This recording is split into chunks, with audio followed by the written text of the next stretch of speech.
Oggi ti mostro come realizzare delle bomboniere fai da te riutilizzando i vasetti degli omogeneizzati. Se ti piacciono tutorial come questo, ti consiglio di iscriverti adesso al mio canale cliccando su iscriviti e sulla campanella per non perderti nessuno dei prossimi video.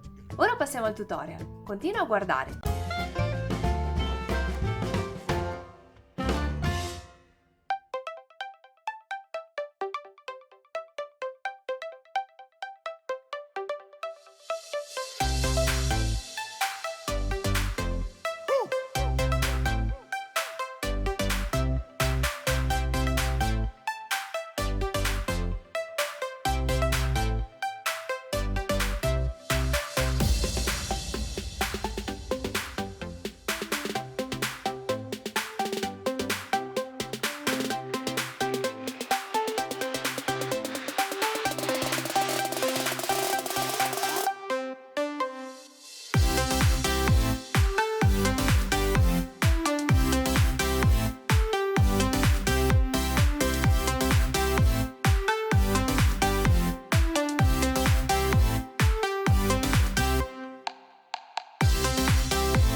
Se ti piacciono tutorial come questo, ti ricordo che puoi iscriverti adesso al mio canale cliccando su iscriviti e sulla campanella per non perderti nessuno dei prossimi video.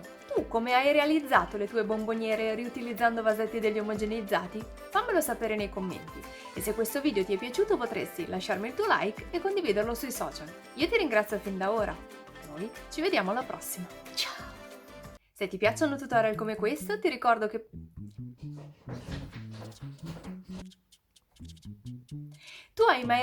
tu come realizzi? Tu come